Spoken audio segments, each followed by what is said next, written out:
I've just always been like a hustler and just. Damn. Like, you can't like, I used to like hella argue with my parents a lot. They'd be like, "Oh, you're gonna be a lawyer when you're older." Oh my god. I'm all, hell no, I ain't gonna be no lawyer. And then I graduated from lawyer to a judge, and I was like, damn, like I'm real smart.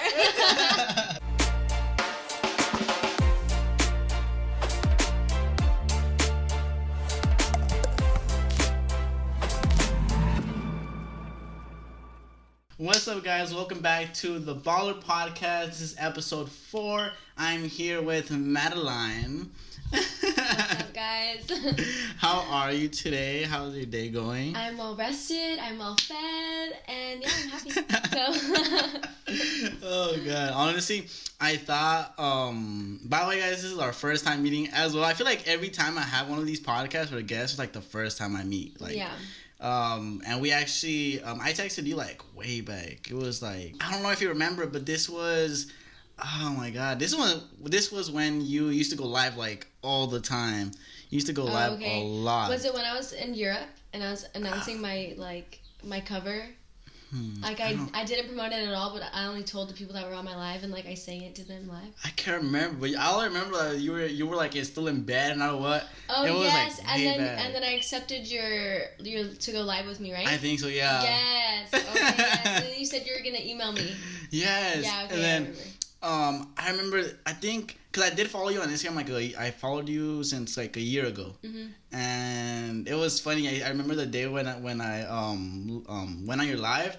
I was already walking to school, and I was just on your live, like literally on my phone, just watching you. And I'm like, damn, because I saw what's it called, one of his videos, one of Sergio's videos, and I was like, oh, she's super cool, you know. And this was when I didn't have an idea of the podcast. I didn't like know I wanted to do it, and you're just like an interesting like person. And I was like, oh wow, and you were one of the only people who actually who had followers and still read every single or try to read every single comments because not a lot of people do that. They're like, I know I try to be like personable, but I'm also like kind of weird, so.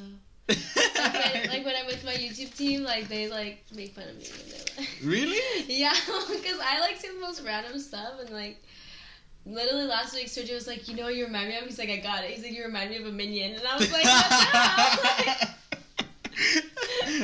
He's like, this is you. He pulls up the song of Thursday, like ba ba ba ba ba ba ba. I'm like, that is me.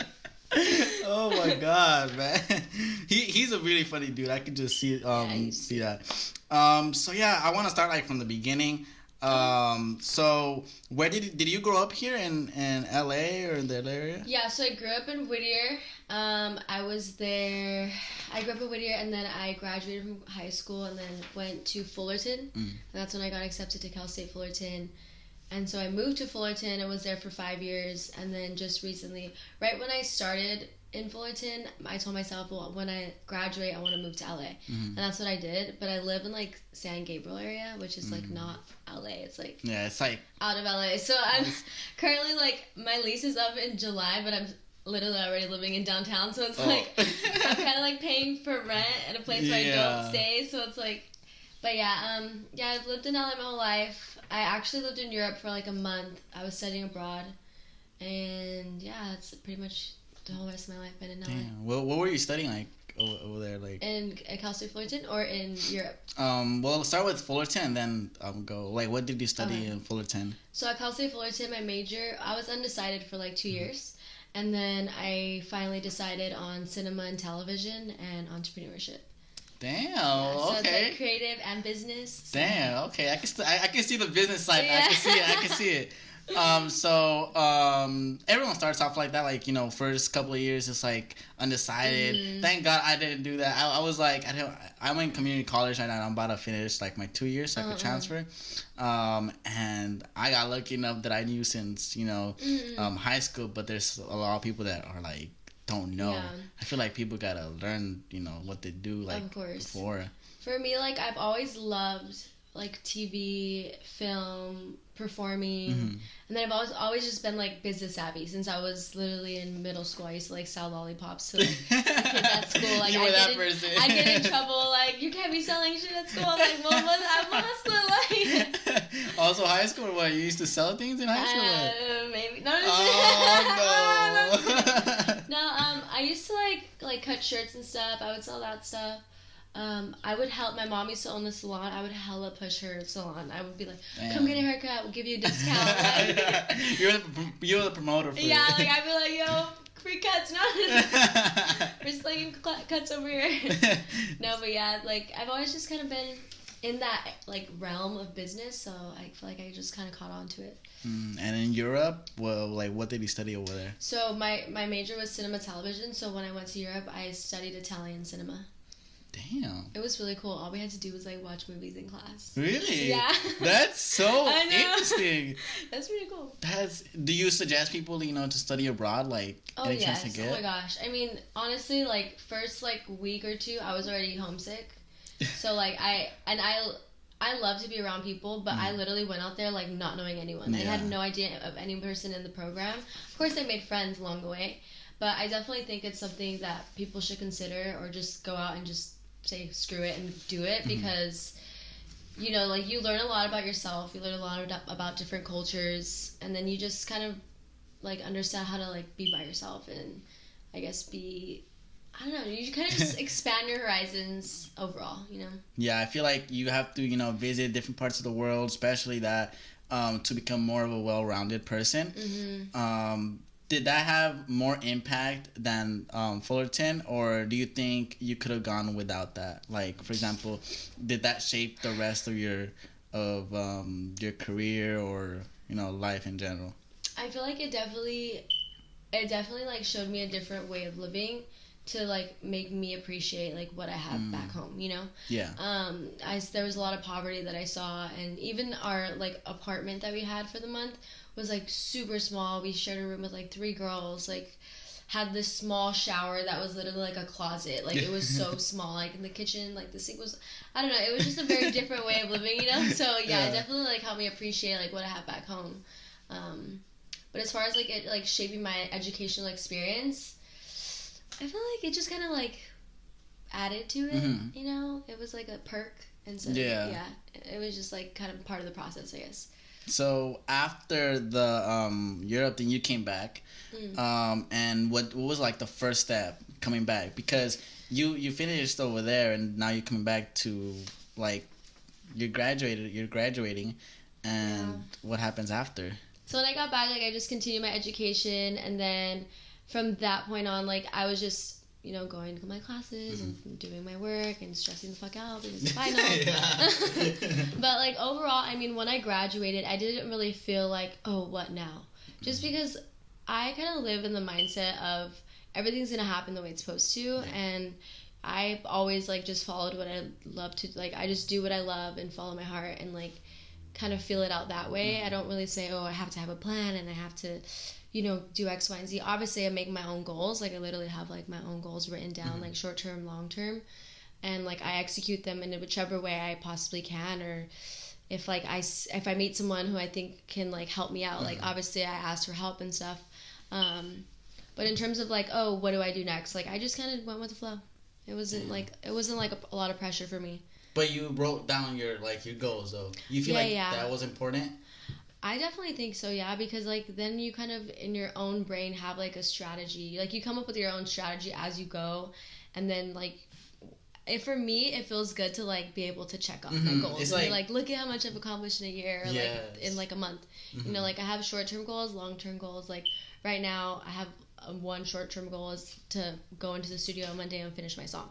That's like a week, that's like a week. So it's like once I do that, I'll be like, fuck yeah, okay, on to the next thing, Yeah, I feel like people, even when they start young, people don't really, like, when they have plans or they want to have plans, they don't really write them down. Yeah. It's all like, they think it's like, oh, it's just going to happen like that. But sometimes, like, I believe in the law of attraction as well, I believe you got to speak it into existence, write it down somewhere. Like, in my office, I have, like, over there, I have the little blackboard, I don't know if you saw. It's a blackboard with, like, literally all my goals there.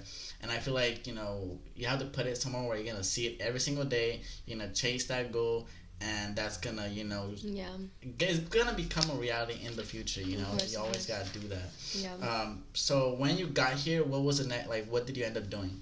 Like back from Europe? Yeah. So, or well, after graduating, how far was the gap between coming back from Europe and then graduating? It was like 2 years. So 2 years. It was like a year and a half. Like a year and a half. Did you meet Sergio in between those years? I actually met Sergio at the beginning of my college career. Oh wow! Yeah, like when he was like maybe at 100K subscribers. Yeah, he actually. So it was weird. He was like hiring the decoy, and I literally found like his ad on like a light post. Oh, so like wow. he would like he was like posting them around like Cal State Fullerton because he's based in OC. And of course, like I do acting, modeling, singing, dancing, whatever, business, whatever, all of it. Hire me, no, but and I was like not like a struggling college student, but obviously like I was just doing modeling to like get through college and stuff. So when I was like walking home from school, I lived like a block away at the UH's. And I saw it, and I just like ripped it, and I was like, hey, I just like hit up the number or whatever, and then it was him, and Leslie actually came with him to like meet with me, and he was like, oh, he was like, oh, this is what the show is about, blah, blah, blah, premise, showed me like an example of the show. He was like, oh, we're hiring for this role, which was the decoy, obviously, and he was like, yeah, we'll hire you, and you would just be like a one-offer, like, and it like, I don't know, like his, and like just kind of like being around him, he was very like certain about what he was gonna do, and like, and for me, like when I can just read people very well, and like I can see when I see potential, like I see it, like it's there, and I it's always like right for me, and he like was basically offering to like pay me and like just be like on the show one time, and I was like my business side of me was like, well, what if you don't pay me and I just grow with the channel, you know? And